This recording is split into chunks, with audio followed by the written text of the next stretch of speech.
Right, I'm delighted to say Nedum Onuoha is with us to talk about basically Man City winning the league at the weekend. Nedum, right, that's it. Stick a fork in it. It's over. It certainly seems that way, yeah. I wasn't really expecting that result from Arsenal, but I think from a Man City perspective, you'll definitely take it, yeah, for sure. We'll talk about Man City for a few minutes before we get to Arsenal, because a lot of times they don't actually get the credit for being so brilliant. Like Ilkay Gundogan's finish yesterday for the first goal is absolutely sensational. Yeah, it's amazing, yeah. And just that sort of the ability to think that quickly and to be able to execute as well. Because once he's taken the touch on his thigh, like nobody believes he's going to get a shot off, which is why I think Pickford himself ends up not getting anywhere near it, because it's not normal to see somebody in that position that then goes on and sends it into the corner. But he's been such a good player for Man City. I'm personally a bit devastated if he leaves in the summer because he's done so well for them across the last few years. And also, of all the players, at Man City, they pick their captain and Gundogan is their captain. So the fact that he's stepping up at this point in the season says a lot about how good he is and how much the club respects him as well. I didn't realise that the players actually picked the captain, do they? That's right, yeah. And no matter, there's Ruben Diaz, there's Kyle Walker's, you know what I mean, Kevin De Bruyne's and so on, but Ilkay Gundogan is Man City's captain. That's interesting, because it does feel like he's getting better as he gets to this stage of his career, that the physicality and the athleticism that he had has not waned significantly enough, but that his influence and his knowledge and his just the experience, he's kind of, it feels like he's still cresting. Now, at some point, it's football, so obviously time remains undefeated. Are they getting rid of him a season too early? I don't know. I think there's an issue somewhere in terms of negotiations, because from what I gather, it seems like he wants to stay and it seems like Pep Guardiola wants him to stay, but the club probably have a different sort of view on it. So maybe it is a year early, but then I don't know. You never know what the future looks like. And as I say, it would be a shame to see him leave. And you're right in terms of the way he's playing. And I think as well for some of these players, I think there's him, De Bruyne and the like, for as much as they're doing really well on the field, I think they're also doing like coaching badges and stuff as well. So that means that when they're on there, even though they play in the game, they also see it slightly differently because they have to sort of teach people how to do it as well. So young players around them, they're almost being coached as well as being played with. So players like that, if you can have them on the field, I think it goes such a long way. And, to make it clear, he's a German international and has been for a very, very long time. So clearly his ability is there, his understanding is there. And, come the end of the season, if City win the league or if City win a treble even, like he's going to be the guy that's lifting all three of those, which says a lot about him as a person. Yeah, 100%. The other thing is that they were able to rotate a little bit with the game against Real Madrid coming up. Did they rotate enough, do you think? Was it, obviously coming off a 3-0 win like that, everybody's going to feel pretty good about life. So notwithstanding that, are they in a great spot now for the Real Madrid game with the results at the weekend, I suppose is the best way of asking the question? I think so, yeah. I think for some of these games, when you make the rotations, you want to finish the game with a good result and see everyone in good health. And as it stands, it seems like that's what they've got. I think one or two people probably sort of pushing for places for midweek, but I'm sure Guardiola knows what he needs from that game itself. And ultimately, it checked a box. They went to Goodison. It wasn't easy throughout, even though the result make it seem that way. And as I say, they've got that winning feeling. And then they were blessed with watching Arsenal the game after, drop points so that, this could be a very, very significant week for them. But now the focus will solely be on Real Madrid. And the players that, played in that first leg will want to sort of redeem themselves and win. And the people who played last year and got knocked out by Real Madrid, I imagine they want to deal with that as well and give themselves a chance of, winning the European Championship Champions League, by beating Real Madrid at home in front of your own 50,000 fans, which is an opportunity which they tend not to get, to be honest. I know I'm asking you to look into a crystal ball here, Nedum, a bit, but at this juncture, would you expect next season, I know we have to wait and see how teams recruit in the summer transfer window, but would you expect City to push on further ahead of the rest, or would you expect the gap between City and the rest to close next season? I think that's a good question. And the reason I think it's a good question, because someone was speaking about this yesterday, and City, if they win the league, it's not to count your chickens, but it seems pretty close. If they were to win the league, it'd be the 5th time in 6 years, and it feels like it's a lot. But then when you look back, there've been some incredible title races along the way with the likes of Liverpool and now Arsenal this season up until this point. So in terms of them being miles away from the rest, I think the rest it's dependent on who we're speaking about exactly. I think there are some teams that, I would say they've even underperformed for what they believe they should be doing. And that goes regardless of whatever City or Liverpool or Arsenal have been doing throughout that time. So I think they'll look to sort of recruit to keep the machine going forward. But I think even when we look back at the seasons where it's City versus Liverpool, essentially, there's like 1 point, 2 points, 3 points between the two of them after 38 games, which essentially is just one bad result in a midweek that could really sort of define it as such. So for City, I don't know if it's a case of kicking on. They'll try and continue with what they're doing, but there'll probably be new faces if some guys are leaving. And as a consequence, is that time to adapt, the belief that they want to go and sort of do everything they can and win everything that they can. But I think teams like Chelsea will be better next year. I think Liverpool will start better next year. I think Spurs will try and push on again with the new manager. Then you've got Newcastle potentially trying to kick on, Man United hoping to kick on. So this idea of kicking on, it's all relative because all those teams around you as well will inevitably be getting better. So to even be able to be in this position where you can get potentially 90 plus points again, I think it says a lot about them. But I think, as I say, the Premier League will be harder again next year. There's also the point about the case that's happening at the moment and what impact that's going to have on either a points deduction or whatever the ramifications. There might be no ramifications, but there may well be some, and that's the great unknown. In football and the people you talk to, is that a topic of conversation kind of that hasn't really just been aired publicly? Is everybody chatting about it, or have we kind of parked that for now to wait and see? I don't think it's a case of it's been parked. I think when it first came out, it was in the 24-hour news cycle. It's a big topic. But the fact is, and the underlying issue is the fact that it could be a very, very long situation. So as a consequence, we were speaking about stuff which most of us didn't really know in terms of how it's going to be dealt with. And we don't know how long it's going to take either, but it felt like it was something that was in the now. It's going to be dealt with straight away, almost like a red card suspension from a weekend or something like that.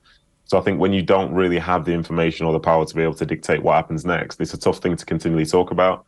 And when you do get more information, I think it does become a bigger conversation as such. But overall, I found it very tough to talk about because I don't know. And even though I sort of represent City to a certain extent now, like, as I say, I don't know. And I can speak to people within the club. They don't know.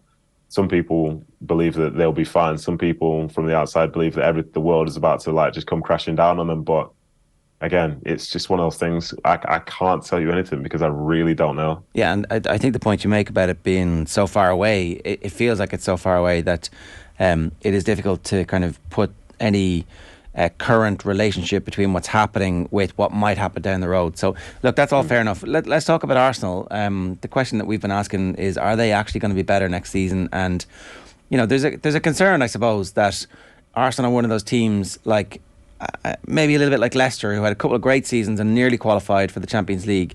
Obviously, Arsenal will be in the Champions League next season, but that there's no guarantee that they're going to be the second best team in England next year. To your point about everybody getting better and everybody investing this year, you know, we know Pochettino's going to be in at Chelsea, so we can expect them to be good from the start. How will Arsenal feel about the opportunity that they've missed this season? I think that's a good question because it will depend on which sort of Arsenal fans speaking, because there'll be the ones who will know that halfway through the season they had 50 points and as a consequence the league title was right there for them. I think it was after game week 29 they had an 8-point gap over Man City, and you'd think with so few games left that would be enough. And it wasn't even supposed to get to the point whereby a game against Man City at home would be defining. Away would be defining, because they still had other games which they could have won themselves. I think they were nearly perfect in that first half of the season. And so, it wasn't a case they were chasing someone down. They were the front runners. So when you then essentially fall away and potentially finish the second half of the season with maybe 37 points after having 50 in the first, that is cause for concern. I think you'd look at some of the issues they've had in terms of, say, personnel dropping out and a dip in form, so managing some of the bigger games and some of the bigger moments, managing a lead. But I think they will strive to get better, and I think they've got more opportunity. Looking at the Champions League, they'll probably try and recruit to sort of suit that need. And ultimately, I think for as good as, say, a starting 11 has been for them, maybe 12, 13 players, it seems like the depth hasn't really been there overall in terms of consistent performance and sort of trust from Arteta as well, because overall throughout the league season, he hasn't really tried to change it that much. And I think that probably says a lot, whereas you look at Cities and other teams when they've been doing well, they do like to rotate things just a little bit. So I think they'll try and push on next year. I'm not sure exactly what that looks like, but the fact is it's been such a good season for them. But as they walk away, they leave with the place in the Champions League, and that's it. And that place could have been gained by finishing fourth as well. So it's a lot of points to achieve that goal, and to have not been in something later in the FA Cup, the League Cup. I fancied them to win Europa League as well. I think there'll be a huge sense of disappointment, but then they have come a long way since that last year. But, you need to take a step back to really see that. And in the moment, it's hard to not be emotional and say that it's been a disappointing month for them. The words "bottled it" were being thrown around a little bit yesterday, Nedum, in relation to Arsenal, and look, I kind of almost feel like it was maybe just a lack of belief that they could go on and win the league with Man City being the team they were up against in the race. Is there a mentality thing there? Is it harsh or fair on Arsenal to use that word "bottled"? I feel like bottled is aggressive, especially when it's across a series of games. And in some of those games as well, like the Liverpool game, like the West Ham game, they were playing particularly well. But like the two keys, like you're playing away from home in the Premier League in the final third of the season. And as a consequence, like great strange things happen. And, you know, this isn't necessarily a home and away thing, but like we just saw Brighton dismantle Arsenal yesterday, but they got dismantled by Everton a few days earlier. At this point in the year, there's a certain skill to be able to just manage those games, manage those moments, and just win football matches. And I wouldn't necessarily say they've bottled it, because it's also taken Man City being essentially perfect for the last 2-3 months, which is an unrealistic thing to sort of like perceive the sort of football world through, if you know what I mean. Like City, as I say, they've been nearly perfect. In other seasons, Arsenal, as I say, if they finish on 87 points, you're in with a good chance of winning a Premier League title. I think given the way things were going, they could have finished on 90 and not won one. And that's the reality of the situation at this moment in time, when you have to be so good at this point. But I don't think, you know, it's tough because I know what people are thinking. It does sound very clear like they bottled it because they had a lead and now they don't have a lead. But I think it just shows how difficult it is to actually get across the line. And I think more credit needs to be given to Man City and other teams that have won the league in recent years, because there is a fine art to be able to get across the line. And unfortunately for Arsenal, they haven't had it this year, but then they also have the second youngest squad in the Premier League as well. So should they know how to do it when essentially most of these guys haven't been there before? John Hartson was on Twitter yesterday making the point that it's a bit of a pattern for the last 3 seasons. Last year they were trying to qualify for the Champions League in the previous year. And so he does use the word choked under the pressure. I guess that's the concern if you're an Arsenal fan, is that you get so close, so deep into the season, and then whatever it is, maybe it's just squad depth, but perhaps it's also the manager's treatment of the season. I don't know. It does feel as if like the goal becomes attainable. It's right there for you, and they can't manage to get over the line. Like last season, their recovery from last season is really good and suggests that maybe there's loads of good stuff happening. So perhaps this is a learning and they're building off a much higher base next year. Yeah, I would think so. I think it has to be a learning curve for them. I think at the start of last season, they lost their first 3 games of the season, I believe, and the talk was Arteta was going to be out. Come the end of that season, there's thought that they might be making it for the Champions League, and obviously they fell away. The start of the next season, they go on an incredible run and spend most of the season at the top of the Premier League. And again, they are falling away now, but the fall away always feels worse because it's a team that's coming like a train. And I think as well for Man City, for the middle third of the season, they were doing fine, but it was perceived as being worse because Arsenal were perfect. And I think that's the way that football can be viewed sometimes. You know, you're being judged according to like something which you can only match, but you can't better. And that's what's happened with City over these last few weeks. And yeah, they've messed up and so on. But I think it just shows it's a long season. Arteta himself, he had belief in this squad, and they were doing incredibly well. They won a lot of very, very big games at key points in the season, it felt like. But they're coming short now. But these guys, they have this memory and this feel, and they'll know going into the next season that like they'll have to be better again. But they are 1 year older, a lot of these young players. They have the experience of coming so close.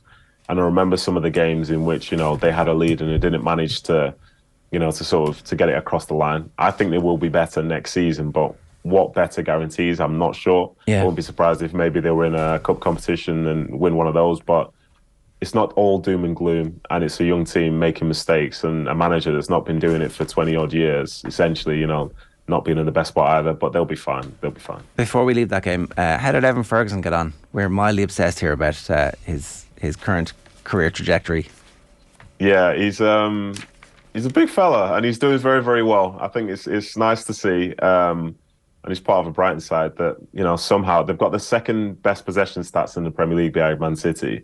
And I think as well, to link it back to Arsenal again, Arsenal, for as good as they've been, it's crazy that all of a sudden they can be outplayed at home when the argument is, you know, Man City, they have this money, they buy all the players. Where's a team that doesn't have the same money as Arsenal come in, putting on a show, showing the level of coaching and skill, and with people like Ferguson and others, like they're a remarkable team and they're probably story of the season.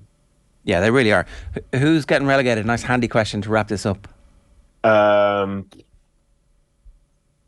I think Leicester, if they don't win in the next couple of days, and then I think Leeds as well. A couple of big teams to go down there. Yeah. Leicester home to Liverpool tonight.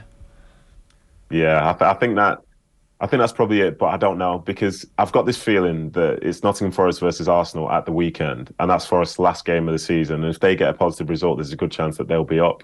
So I think that crowd will be right up for it, and the players will be as well. So I think they might separate themselves from it. And then Everton themselves, their last home game of the season is at home to Bournemouth. So I think that's probably going to be enough, and it's going to be wild seeing a team like Leicester go down, especially given the fact that in that time, the last few years, they've won a Premier League title. But this is the nature of the Premier League. You have to be at it all the time or you will be punished. Nedum, great stuff. Thanks a million. Cheers for joining us. Cheers. Thank you. Nedum Onuoha, always great to get his thoughts on the situation in the Premier League.